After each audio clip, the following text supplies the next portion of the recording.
What's going on, people? We are Tottenham TV, back here for a match preview. Chelsea against Tottenham at Stamford Bridge under the lights. And it always promises to be a big one, Chelsea against Tottenham. Both teams with not much to play for, you got to say that. The hopefuls of the Spurs fan base still think that maybe if we can get 3 points at Chelsea, that top four is still hanging on by a thread. But me personally, I think it was long gone and gone probably at that loss at Newcastle, damaging defeat 4-0 at St James's Park. But look, we've got Brian Daigle with us to talk through this game. How you doing, Brian? I'm okay, mate. I'm okay, brother. Like you said, this game is a cauldron, isn't it? It really is a game that is very, very spicy. And I don't think tomorrow is going to be any different. But I completely agree with you about top four, although I think it was over a lot bit longer or a lot earlier than Newcastle. And just hope we can come away with 3 points. Yeah, absolutely. And Spurs, in classic Spurs fashion, going into this with our own injury problems. Look, having said that, Chelsea have got a whole host of injury problems, were probably worse than us. But with Spurs, Destiny Udogie being out, now Ben Davies out, Timo Werner out as well. So that is going to take away the reunion that maybe he wanted and maybe to get a goal at Stamford Bridge in Spurs colours. But it does leave us with a bit of predicament in the left back. We are kind of in agreement that Emerson probably steps in there, aren't we? Mm-hmm. Yeah, 100%. I just can't see him experimenting with anything else. He has played there before. Whether people deem it successfully or not is another thing, but he is a player that has played there, and I can't see him experimenting away at Chelsea, that's for damn sure. Yeah, a lot of people I'm seeing on social media are calling maybe for Giovanni Lo Celso to step in the inverted role at left back, or maybe even an Ollie Skip. What would you say to that? Neither for me. Listen, we're in a kind of situation now that if he does try that and it fails, they'll go, why didn't you stick with Emerson? And if Emerson comes in and doesn't put in performance, they'll say, why didn't he experiment and try one of the two you just said? I would rather see Gio, if he's going to play anywhere, in place of Maddison, as we discussed in the predicted lineup. I just don't think you can try it. There's certain games you can't experiment with. It will backfire on you hideously, and Chelsea away is certainly one of them. I would say to that, though, like, if you're ever going to experiment in this point of the season when there's not much to play for, is probably the time, right? Do you know what? There's probably an argument for that, and there's probably an argument for saying, why don't you try at Liverpool away on Sunday, because our record there is just as shambolic, if not worse, than what it is at Chelsea. So most definitely try at Man City at home. Yeah, there you go. That's the time you try. I think we should play Cario up front in that game and put Richie in goal. That's the kind of tactics we should be trying against City. But yeah, maybe there is an argument to say try and experiment, but a game for me that I certainly wouldn't try is away at Chelsea. Yeah. Judging by the form of these two teams coming into it, both teams are very up and down. You don't really know which ones are going to turn up between Spurs and Chelsea game on game. I thought Chelsea were, every time, to be honest, I think Chelsea are turning a corner. They put in a dreadful performance in the next game. But in their last 5, they've scored 14, let in 12. We've scored 8 and let in 10. So actually, we've got a better defence than them in the last 5 games, but they have got a much stronger attack than us in the last 5 games. I mean, most of those goals probably are being attributed to Cole Palmer, and what a season he's having, isn't he? Oh, he's been absolutely magnificent. Obviously, people will say, "Oh my God, has Pep made a huge mistake?" And would he have fit in? He's been a breath of fresh air. He really is. Listen, people can talk about a lot of his goals being penalties, but you cannot take away that the penalties he takes are fantastic. He's just got such an arrogance and confidence with him.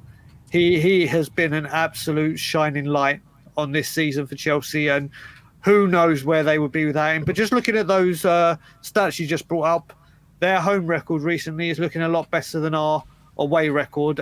And we know we don't need stats to bring up our away record at Stamford Bridge. It's going to be, like you said, both teams have been very, very up and down, but we know I knew they were going to roll over in the roll over and tickle our belly derby against the filth.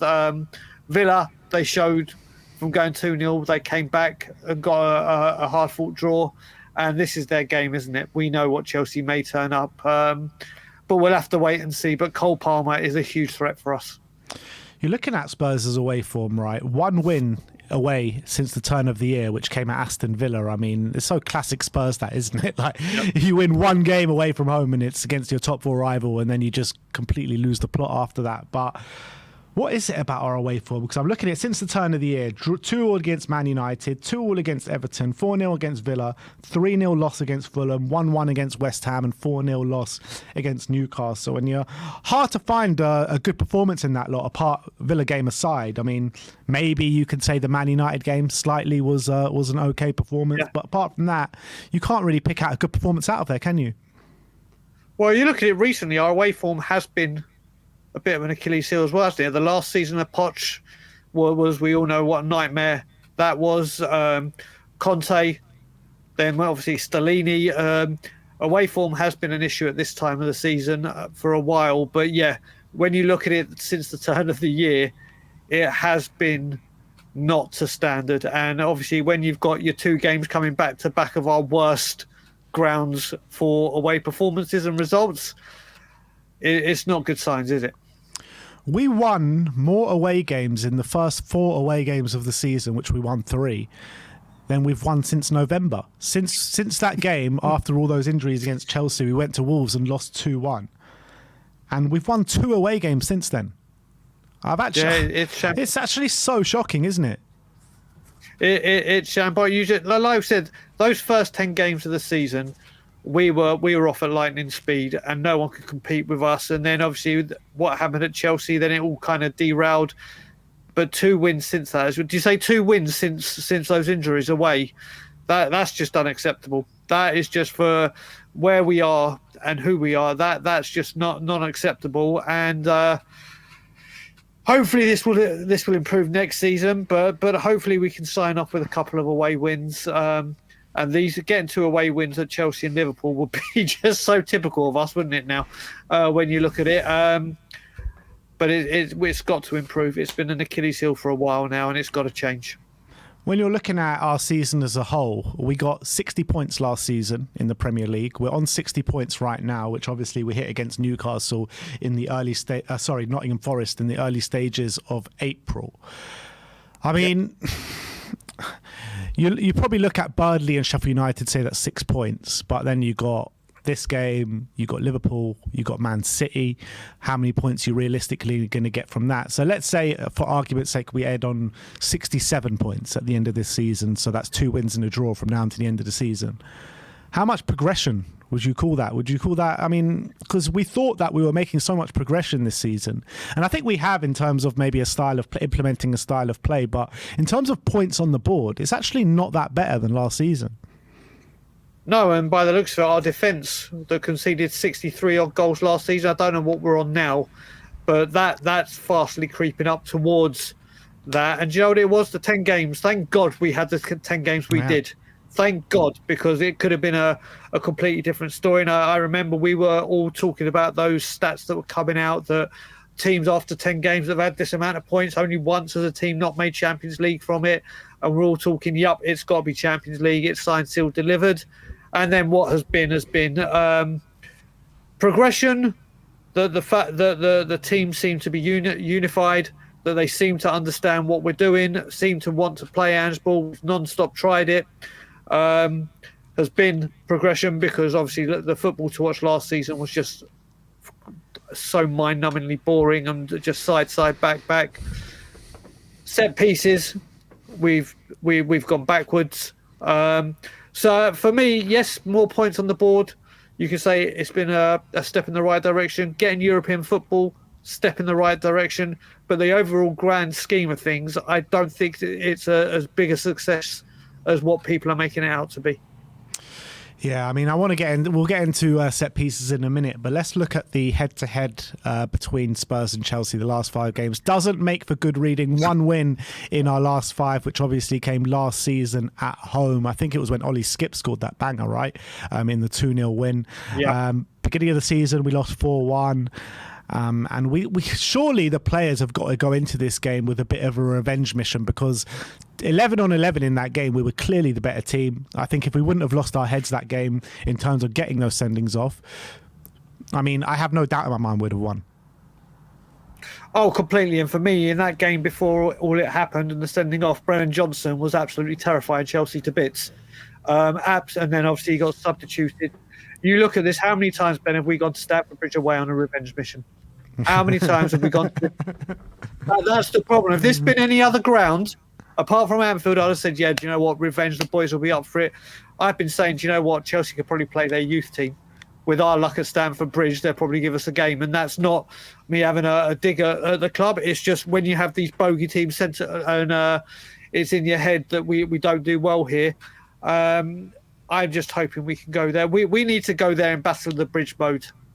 Or the way we did when Poch got that win for us, where Dele got those 2 goals, obviously, and that broke the record from when Gary Lineker was the last player. I mean, you look at it, I'm going to be 45 in a couple of months, and I've seen Gary Lineker and Dele Alli score winning goals at Stamford Bridge. There's nothing. When we talk about revenge missions, look at that. That's, again, unacceptable, but hopefully, especially up. Do you know what? Not even more revenge for the 4-1 on the back of a North London derby defeat. The last thing you want to do is go away and get a defeat at Chelsea as well, because then it's just it's not going to be looking good for Spurs fans.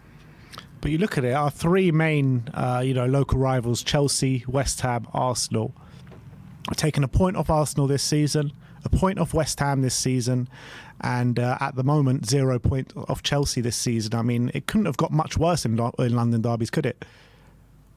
What, 2 points out of 15? Yeah. So far. Yeah. Either way, even if you get a win, 5 out of 18 in these 3, your biggest rivals geographically, it's again not acceptable. And this is not what we normally do. We normally at least get a win at one of these games or a couple of wins. It will look very, very bad if we end with 2 points out of 18. It really will. Yeah, I'm saying Spurs, obviously, we've been bemoaning the injury crisis that we've been through for the majority of the season, and it seems to be creeping back now. But take a look at this for an injury list in terms of Chelsea. I mean, Fofana, Lavia, Enzo Fernandez, got Chuwu, Reece James, Sterling, and Nkunku, Colwill, Gusto, Chilwell, Chukwuemeka, Thiago Silva, and Roberto Sanchez all out for the game. Well, that's something. Thiago Silva's out for the game, because I was dead sure he was going to score from a set piece, but I guess that always leaves for Badiashile or Disasi to get one from a set piece. Yep. But you're looking at that Chelsea team. I mean, it's not a team that exactly frightens you, is it? Chalobah at right back, which you probably see if Sonny is at left wing. He's someone that Chalobah's definitely someone that he can get at. Madueke is someone that does frighten me a little bit coming up against Emerson. You just know that, you know, Nick Jackson, he scored a hat-trick at the Tottenham Hotspur Stadium, and for all the chances that he missed, it's probably just going to come all out in this game against us. It's just knowing our luck. Cole Palmer has obviously been one of the best players in the Premier League this season. Caicedo and Gallagher, I think, is a formidable partnership, to be fair. I think Caicedo has been growing this season. Gallagher's been their captain, one of their standout performers. But when you're looking at that defence and maybe Mudryk on the left-hand side, I think there are key weaknesses in that team, isn't there? There are. I mean, first of all, thankfully, you read the injury and suspended list, because there's a couple of names in there that I would have absolutely butchered. So thank you for doing that. Listen, you look at that team. Mudryk, who's been very, very hot and cold, very, very often cold. If Porro's going forward, he could. I wouldn't even say hot and cold, Brian. I wouldn't even say hot and cold. I would probably say lukewarm and cold. Yeah, there we go. Okay, yeah, let's rephrase it to that. There are some people there that could cause concern. There's goals in that team. Listen, I think there's a lot of goals in this game. The more you see it, there's going to be a lot of goals. Like you said, thankfully Thiago Silva is out. We're just going to have to wait and see what happens. You know, some of these players will probably have a worldie. We all know if Cole Palmer turns up, Chelsea are a different animal to what they are without him. And we'll have to see what happens. And I think that is the same with Thiago Silva, because I always think Chelsea look a much more formidable outfit when Thiago Silva is at the back. His leadership, his presence as well, his defensive capabilities, just so much better than what they got. And I think Badiashile maybe had a good season last season, but this year he's been shocking. So I do think that there's key avenues that we can attack. And if Spurs are on their game from an attacking perspective, which we haven't been in recent weeks, there's for sure goals in here for us. And, you know, we talk about our record at Stamford Bridge, but we're not coming up against a Chelsea team that has been, you know, firing on all cylinders. They're 10th in the league, for God's sake. Like, surely if we're ever going to get a win at Stamford Bridge, this has got to be a time. You would think so, wouldn't you? You really would. So, I mean, what I will say with their defence as well, remember a couple of years ago when Romero pulled Cucurella's hair, Koulibaly, who was horrific at Chelsea, managed to score an absolute thumping volley. So their centre-backs could be an issue. And as we said, we're going to discuss set pieces. They do have height and power. But like I said, talking about our attack, I think this is why we've gone with Richie up top. I think this guy can be an absolute menace. If you want a guy to unsettle and get defenders on their toe and make them nervous and panic, then Richarlison is one of those players that will certainly do all he can to do that. Yeah, I mean, let's touch on these set pieces. I mean, we've been going on about it for weeks now, and especially highlighted now. Years. After the North London derby, since we conceded 2 set pieces in the first 2 set pieces that they did get. I mean, Ange has been quite vocal in his press conferences now about it, saying he doesn't recognize it as a key issue here in this squad. I mean, surely that's madness, right? So I've seen two articles. One was a article written by when he was at Celtic, saying exactly what is happening here is what happened at Celtic, and this was written in February 2022. But also I've looked at it, and apparently in his first season it was like this, and then in his second season the percentage of goals given away almost halved. So maybe it is something that will come into play, but obviously the standard of football in Scotland compared to England has all got to be paid attention. But yeah, I don't understand it. I think where he's going on about not having a set piece coach, I personally don't see how we can't. I really don't. It's something we have been vulnerable with, but this, like I said, this has been years and with previous managers as well. Vicario needs to have more strength and more commanding. I don't like the way we're doing this zonal marking. It is not working. We clearly saw with the goals. It was clear for all to see, really embarrassingly. And all the match of the day and everyone picked up on it in the North London derby. It is an Achilles heel, and people are gonna try and tap into it. I just hope at this game it doesn't happen, because Chelsea do have some aerial ability that can hurt us.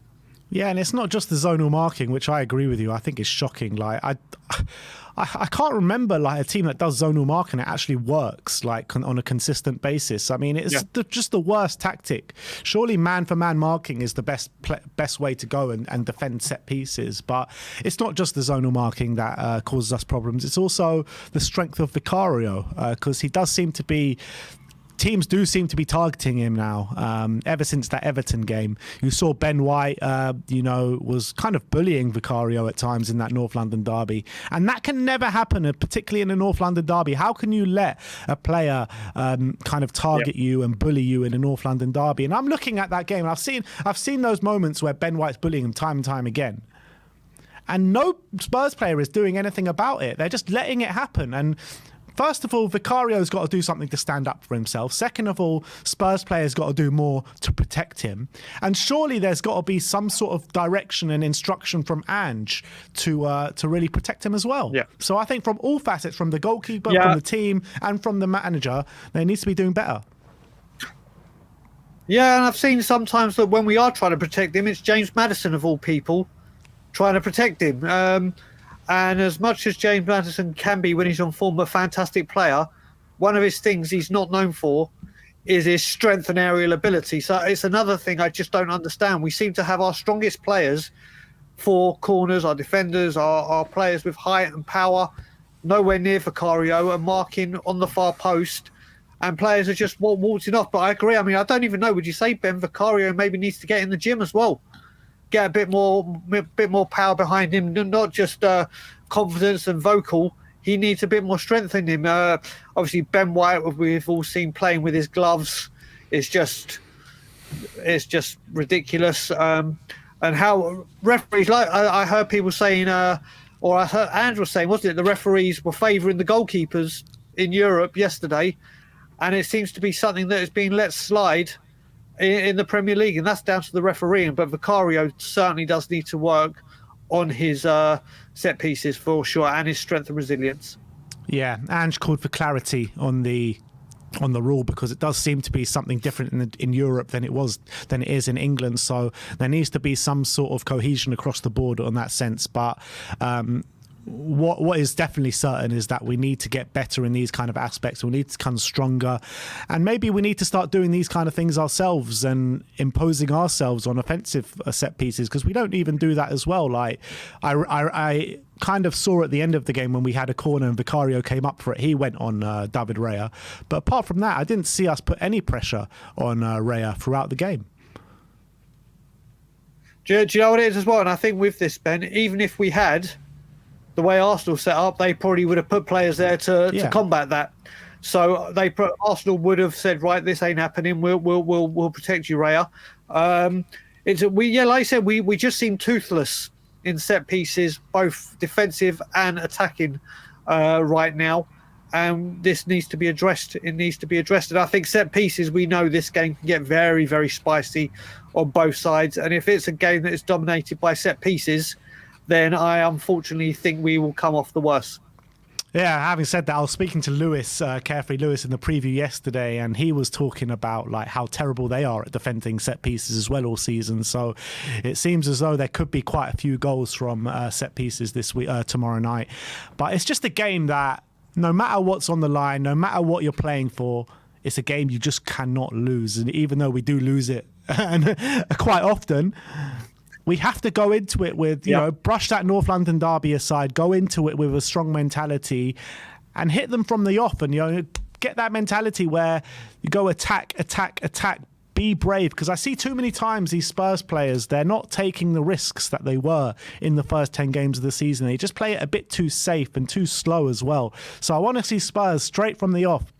Be aggressive, go forward. I want to see James Maddison breaking those lines with those passes instead of going sideways and backwards and playing that shoehorn football around the opposition area. I mean, it's just come way too predictable at the moment, isn't it? It has, and let's face it, both teams right now are hit and miss. So what better time to say, right, do you know what, let's go for the jugular. This is a game where we need to put on a performance to wipe away, like you said, what happened Sunday. Both teams are vulnerable. And yeah, all I want to see as well is the way we're playing it out at the back and taking all these risks and whatever. Why not try it up top? Why are we going to the top? We're getting far forward there. We're checking back and going back and side to side and starting again. It may be good for the possession stats, but we need to be more daring. We need to dare is to do.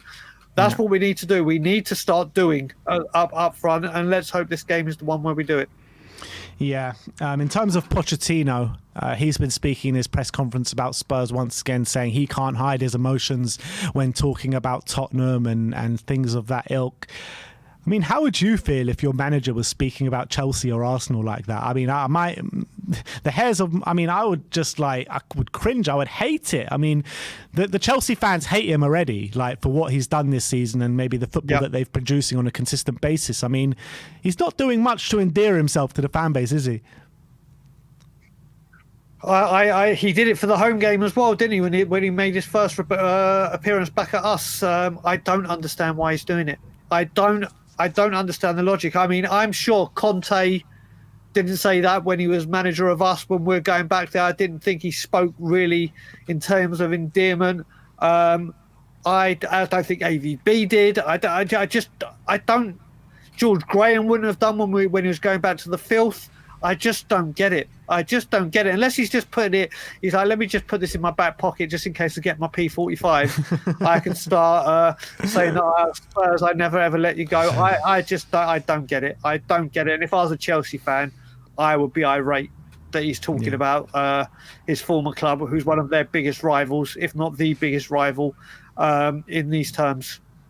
I've just got visions tomorrow night because I'll be there at Stamford Bridge, and I've just got these visions of Spurs being 1 or 2-0 up and the whole away end just singing "He's magic," you know, and sure, that will rile up the Chelsea fan base, won't it?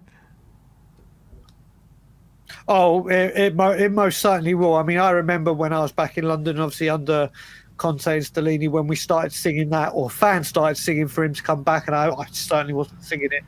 But so why they obviously the great, amazing, incredibly loyal away fans will not miss the trick. And if they can, obviously, if they're winning Chelsea, it'll be tragic. And if we're winning, it will be his magic, and it will rile up Chelsea fans. We'll have to wait and see. But obviously, he's going to he'll get booed by us. It's just going to be interesting to see what the Chelsea fans do to counteract it. Yeah, probably boo him. They might be a unison. But if we are winning, I would like to see us cheer him, to be fair. I really would, because that bit of shithousery I can get behind. And I just call on the Spurs fans as well to try and put that North London derby behind you and go into this game with a fresh mentality and sing from the off, because I've got a feeling it could be, a bit of a lackluster away end after, what we've been through the last couple of weeks. Yeah, I mean, I think it could be if we don't get off to a fast start, like you were mentioning earlier. You know how it's dictated a lot. The Spurs fan base would always get behind the team, But obviously, with what's been going on this season, if it is not the fastest of starts, obviously you can't help it if the fans are like, oh, come on, this ain't acceptable. We'll have to wait and see. But I expect fireworks both on and off the pitch. There'll probably be some sending offs in this game. We know there's history both home and away for it, so we'll have to wait and see how many men are on the pitch. Let's just hope it's not a left-sided player that gets a sending off, because then we are absolutely screwed. Yeah, and let's just hope we don't go down to 9 men again, because I really want this. I mean, this is the game from now to the end of the season. I just want to win. I mean, I'm not bothered about the Man City game, as you know. I actually am bothered about the Man City game. I just want us to lose it. And Liverpool away, I mean, yep, hit or miss. But this game against Chelsea, after what they did to us earlier this season, we have to go in there and we have to put in a performance and we have to take all 3 points. We have to. We do. I mean, a lot of people obviously said, apart from the North London derby, I don't care for the rest of the season. And now you look at this game, and I think this is, for me, the only game I'm really not wanting to win, that really means something to me. The rest of the season, it's not going to have that effect on me, win, lose, or draw. But this one, if we, like we said, go and end up, if we lose, or even if we draw and end up taking 2 or 3 points away from 18 against the big 3 London rivals, it's just such a sour end to the season. Yeah. After such a good start as well, it'll be a hard one to take. But look, that is your match preview today. Brian, thank you so much for coming on. Everyone do subscribe to Tottenham on Tour. I think in the predicted lineup I went 2-2 and you also went for a draw, didn't you? I've gone for a draw with my heart. My head is not going to be mentioned. Yeah, let's not mention that one. But yeah, thank you for joining us. We'll see you all very soon. Like, subscribe and comment. And as always, come on you Spurs.